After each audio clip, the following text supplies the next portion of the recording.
চিংড়ি পোলাও নামটা শুনলেই যেন একটা রাজকীয় খাবারের কথা মনে পড়ে। সুগন্ধি চাল, নারকেল দুধের হালকা মিষ্টি স্বাদ আর চিংড়ির দারুণ ফ্লেভার, সব মিলিয়ে এটা খুব স্পেশাল একটা ডিশ। আজকে আমি দেখাবো কিভাবে খুব সহজভাবে ঘরেই বানানো যায় পারফেক্ট চিংড়ি পোলাও।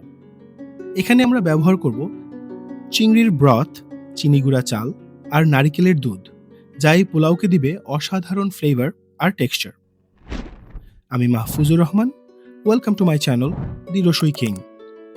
তো চলুন আর দেরি না করে শুরু করি আজকের দারুণ মজার চিংড়ি পোলাও।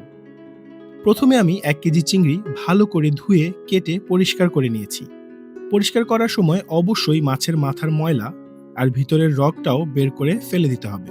আমি এখনই খোসা ছাড়িয়ে নিয়েছি, আর এই খোসা, পা, মাথা ফেলে দেওয়া যাবে না। এগুলো একটু পরেই আমরা খুব স্পেশাল একটা ব্রথ বানাতে ইউজ করব। এবার আমি একটা প্যানে 1 কাপ সয়াবিন তেল নিয়ে নিলাম। এই তেলে আমি চিংড়িগুলো হালকা করে ভেজে নিব, বেশি ভাজা যাবে না। মাছ ভাজায় আমি শুধু সামান্য লবণ ইউজ করেছি।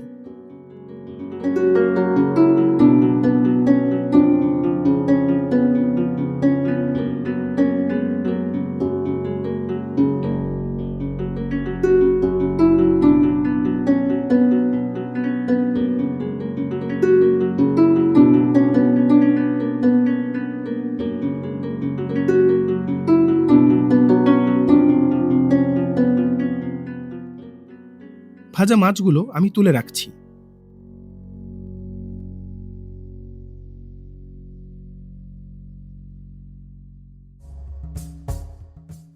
অবশ্যই ভাজা মাছগুলো ঢেকে রাখবেন, নয়তো একদম ড্রাই হয়ে যাবে। এখন আমরা ওই যে চিংড়ি মাছের পা, মাথা, খোসা যেগুলো সরিয়ে রেখেছিলাম, ওগুলো দিয়ে একটা খুব স্পেশাল ব্রথ তৈরি করে নিব। সাথে নিয়ে নিব কিছু কেটে রাখা গাজর, একটা পেঁয়াজ আর সামান্য একটু লবণ।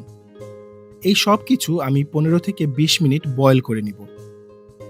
এই ব্রথ আমি পোলাও রান্নায় ইউজ করব, আর এই ব্রথের কারণে আমার রাইসের প্রতিটা দানায় চিংড়ি মাছের ফ্লেভার পাওয়া যাবে।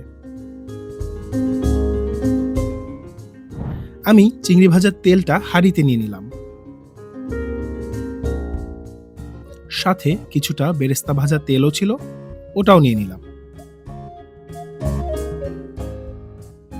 এই তেলে আমি আমার আস্ত গরম মশলাগুলো দিয়ে দিব।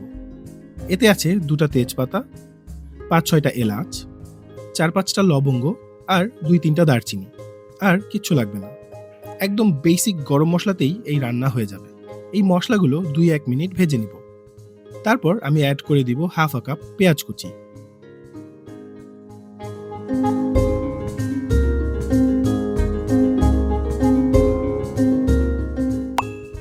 পেঁয়াজটা ভাজা হয়ে আসলে আমি অ্যাড করে দিচ্ছি 1 কাপ পেঁয়াজ বাটা।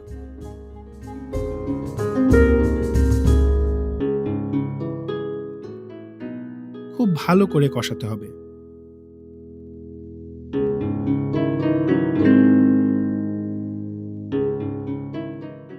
এই পর্যায়ে আমি 4টা কাঁচা মরিচ ফালি করে দিয়ে দিয়েছি। এতে মরিচের সুন্দর একটা ফ্লেভার বের হবে। তারপর আমি অ্যাড করছি 1.5 টিস্পুন রসুন বাটা আর 1.5 টিস্পুন আদা বাটা। সব বাটা মশলাগুলো আরো 2-4 মিনিট কষে নিয়েছি। তারপর আমি অ্যাড করে দিচ্ছি 1/4 কাপ গরম পানি, কারণ আমি এখন গুঁড়ো মশলা অ্যাড করব, আর আমার মশলা যাতে পুড়ে না যায় তাই এই পানিটার প্রয়োজন।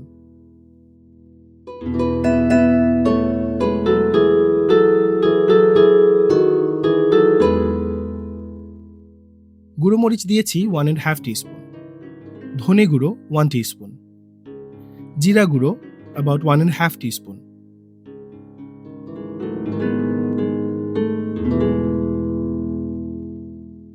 সবকিছু আবারও একসাথে 4-5 মিনিট কষে নিব। এবার আমি অ্যাড করে দিচ্ছি 1/2 কাপ টক দই।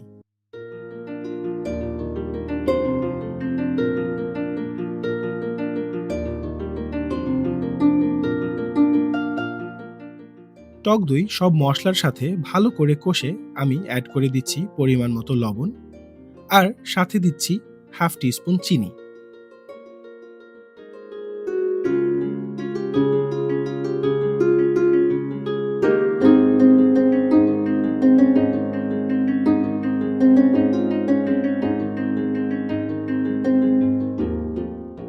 ফাইনালি আমি অ্যাড করে দিচ্ছি 50 গ্রাম কাজু বাদাম বাটা। অনেক রেসিপিতে আস্ত কাজু ব্যবহার হয়ে থাকে, আপনারা চাইলে আস্তটাও ব্যবহার করতে পারেন, কিন্তু আমার মতে বাটা কাজুটাই বেটার অপশন। এতে করে পুরো রাইসে নাটি একটা ফ্লেভার ছড়িয়ে যায়।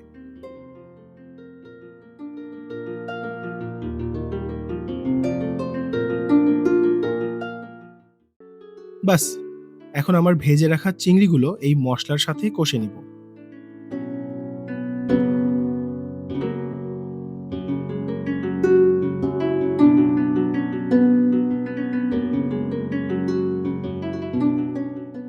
ঢেকে রান্না করে নিব কিছুক্ষণ।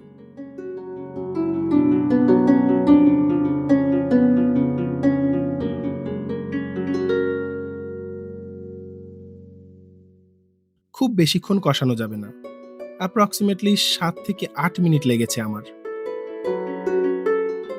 এবার কষানো মাছগুলো তুলে রাখবো।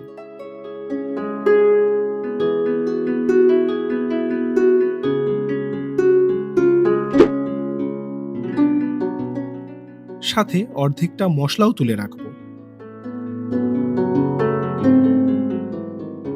তারপর বাকি তেল মশলাটুকুতে আমি দিয়ে দিচ্ছি ধুয়ে পানি ঝরিয়ে রাখা পোলাওর চাল। আমি ব্যবহার করছি চিনি গুঁড়া চাল 700 গ্রাম।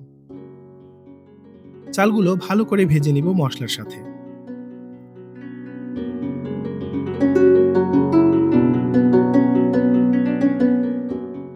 এর মধ্যে আমি অ্যাড করে দিচ্ছি আরো 4-5টা কাঁচামরিচ।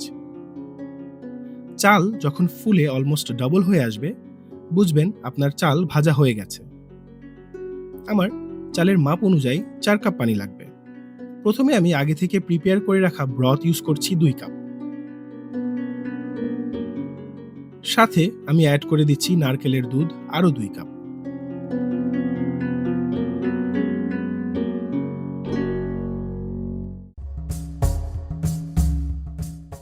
এবার একটু নেড়েচেড়ে মিক্স করে নিব। আর চালের জন্য অ্যাড করব পরিমাণ মতো লবণ।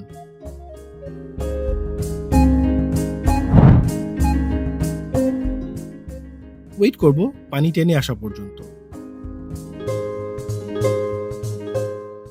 পানিটা যখন চালের গায়ে গায়ে লেগে আসবে, তখন অ্যাড করে দিব চিংড়ি আর চিংড়ির সাথে তুলে রাখা মশলাটুকু।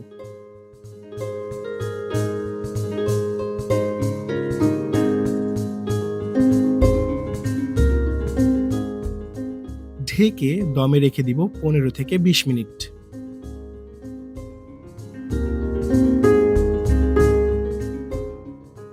রান্না অলমোস্ট শেষ আমাদের।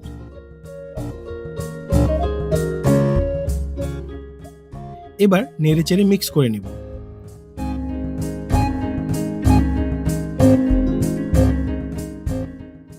দেখতেই পারছেন আমার রাইস একদম পারফেক্ট হয়েছে।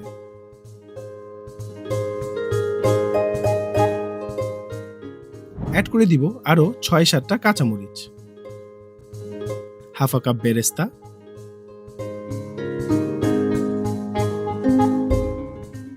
আর 50 ml এর মতো ঘি।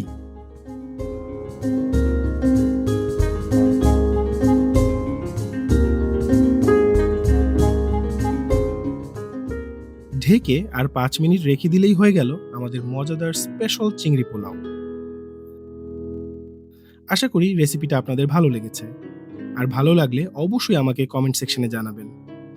আজকে এই পর্যন্তই। সবাই ভালো থাকুন, সুস্থ থাকুন।